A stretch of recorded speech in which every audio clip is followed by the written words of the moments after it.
Good day to all. My name is 𝗲𝘆 Assistant Manager from iFAST Research Team. On June 3, 2023, President Joe Biden took a significant step by signing a bill that temporarily suspends the US government's debt ceiling until January 1, 2025. Although this debt ceiling deal is intended to prevent a default on the US debt, it carries its own set of consequences. The deal is likely to have a dampening effect on economic growth in the short term, which raises concerns about an impending recession.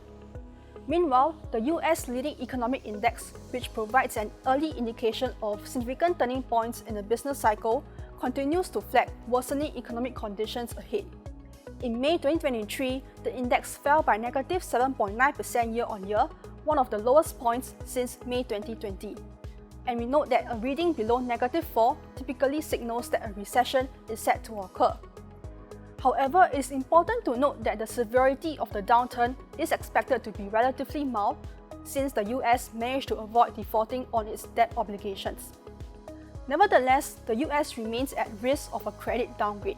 This means that credit rating agencies could lower the country's creditworthiness, potentially leading to higher borrowing costs and making it more challenging for the US to raise funds in the future. In response to this uncertainty, investors are likely to demand higher yields on Treasury bonds as compensation for the increased risk associated with the possibility of breaching the debt ceiling again.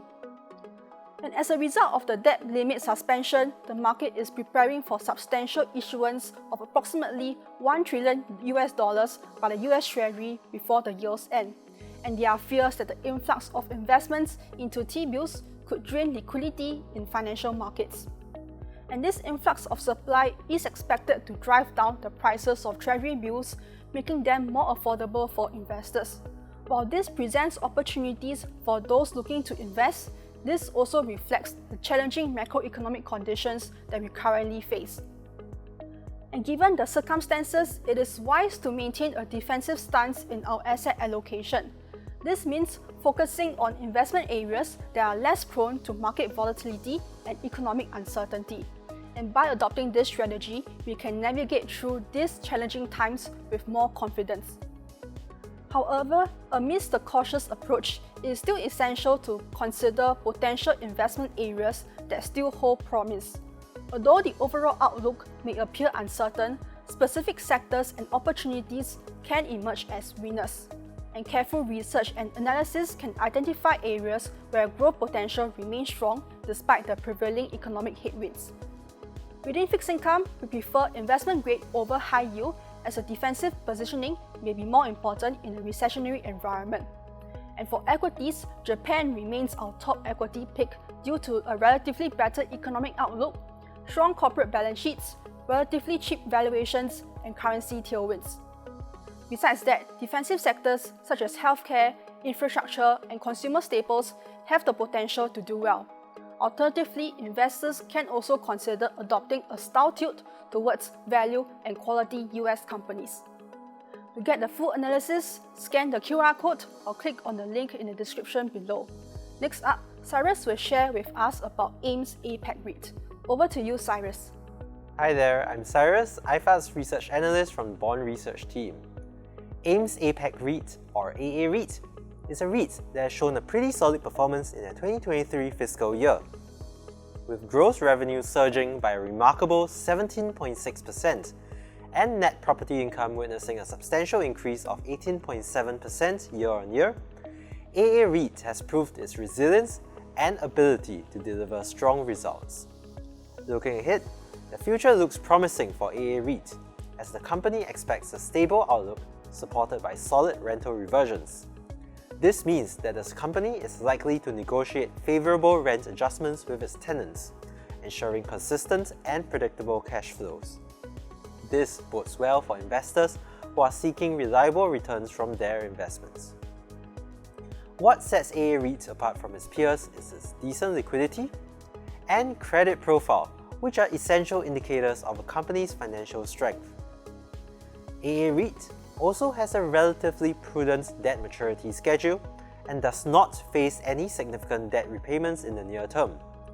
This provides the company with flexibility to pursue growth opportunities and withstand any potential economic challenges in the near term without being burdened by excessive debt obligations.